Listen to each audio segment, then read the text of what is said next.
E se amanhã você chegasse no trabalho e descobrisse que 1.100 colegas foram demitidos de uma vez?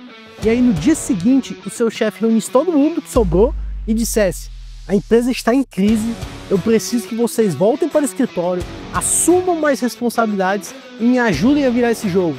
Porque se a gente não reverter isso juntos, pode ser que você seja o próximo. Sabe, esse medo? Ele é real e aconteceu há pouco tempo na Starbucks com milhares de funcionários ao redor do mundo. No dia 4 de novembro desse ano, Brian Niccol, CEO da Starbucks, tomou uma das decisões mais polêmicas do ano no mundo corporativo. E olha, essa história tem até que dois lados.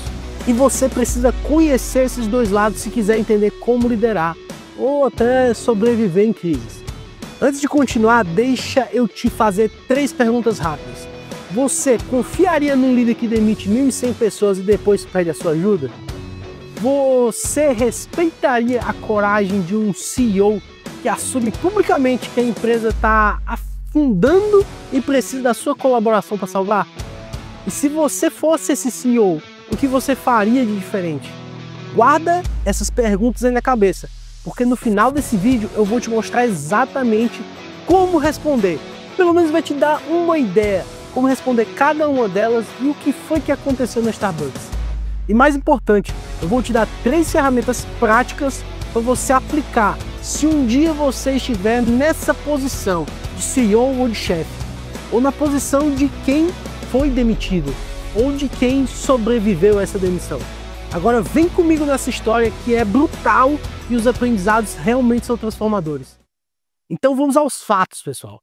O que aconteceu? A Starbucks teve 4 trimestres consecutivos de queda nas vendas, e isso é o ano inteiro de sangria financeira. Ações caindo, investidores pressionando, concorrência apertando. Então o Brian Niccol foi contratado há pouco tempo justamente para salvar essa Starbucks.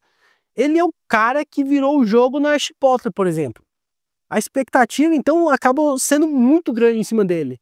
E aí no dia 4 de novembro ele tomou 3 decisões simultâneas. Ele demite 1.100 funcionários ao redor do mundo, convoca os sobreviventes e pede o retorno obrigatório ao trabalho presencial, fala abertamente que a situação é grave e que precisa que todos se comprometam mais, assumam mais responsabilidades e se ajudem a reverter isso.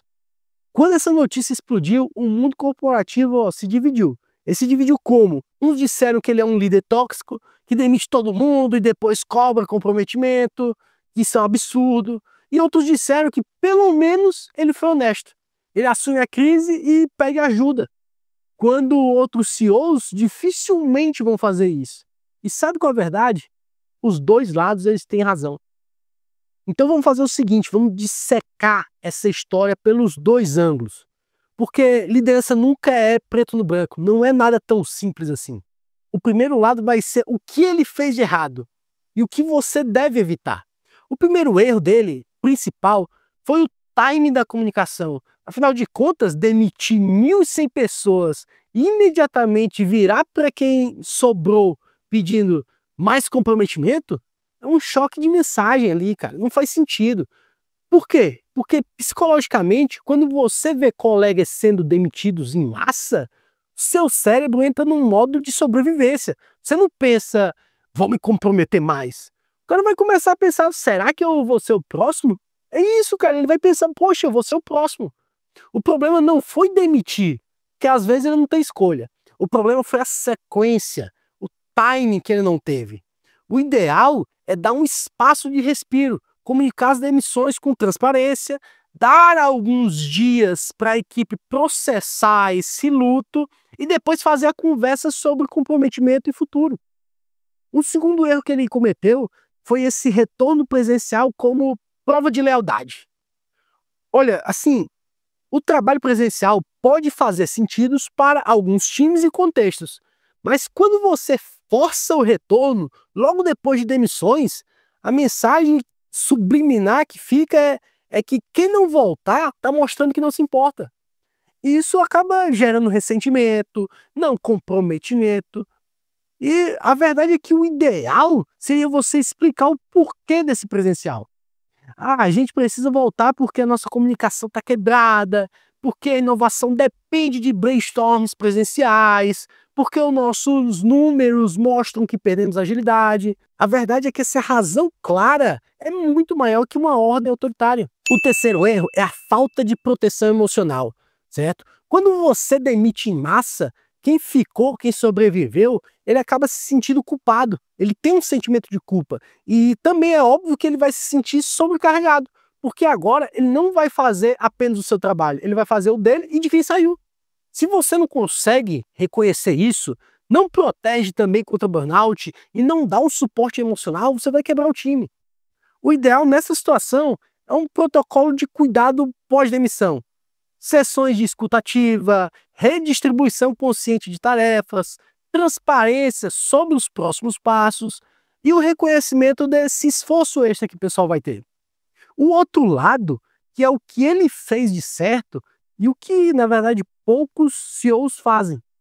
O primeiro acerto é essa transparência que ele teve sobre a crise.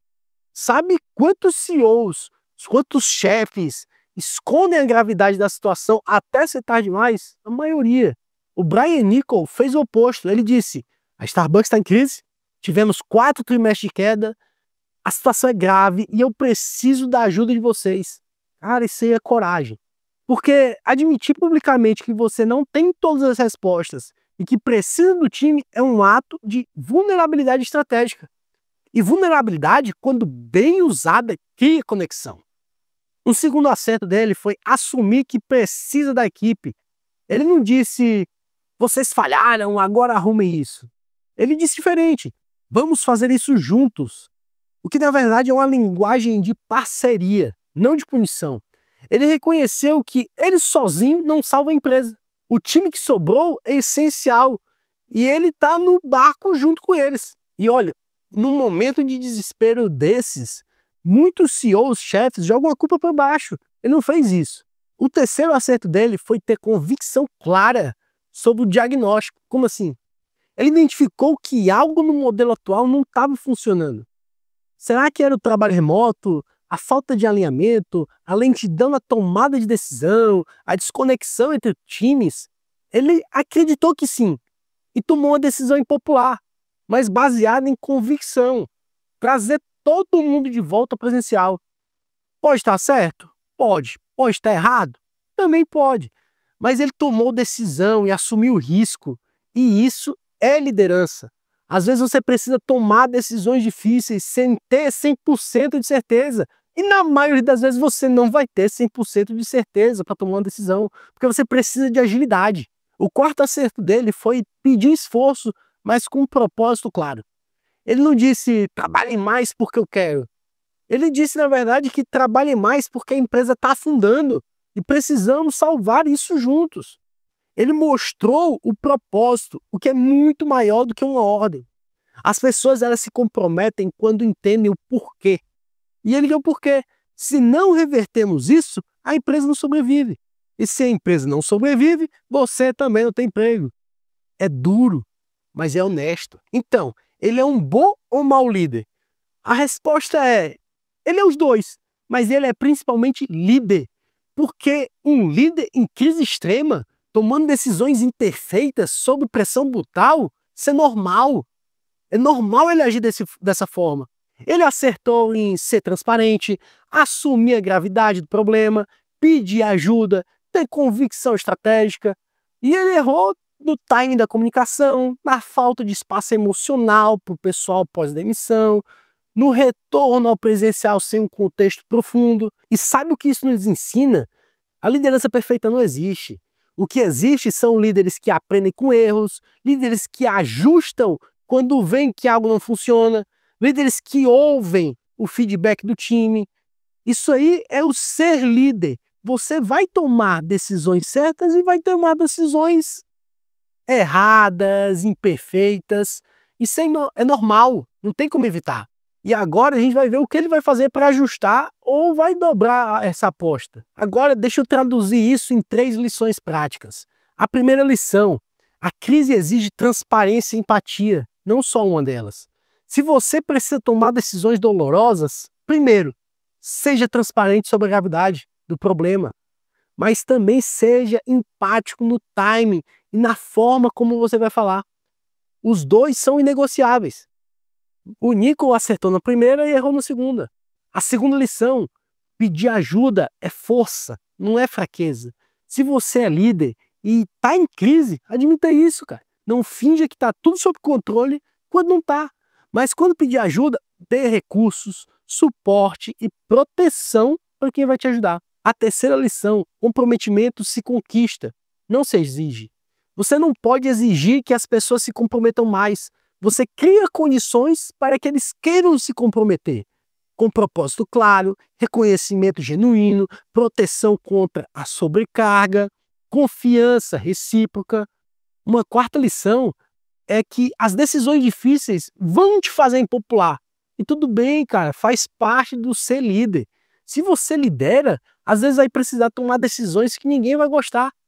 Demissões, mudanças, reestruturações. Mas o que separa os bons líderes dos líderes tóxicos, ruins, é como você comunica, como você protege quem fica e como você assume a sua responsabilidade. Então, resumindo essa história toda, o Brian Niccol, CEO da Starbucks, demitiu esses 1.100 pessoas, pediu o comprometimento de quem ficou, exigiu o retorno presencial e disse abertamente: a situação é grave e eu preciso de vocês.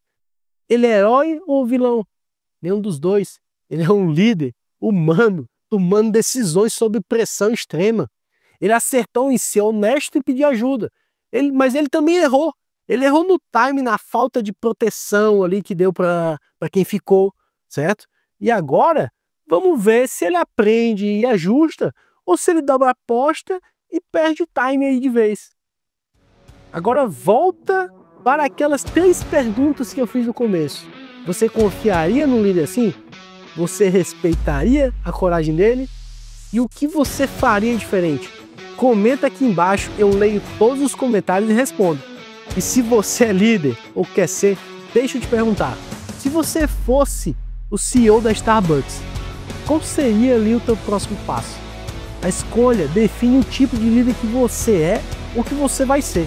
Se você curtiu essa análise, deixa o like, se inscreve e ativa o sininho.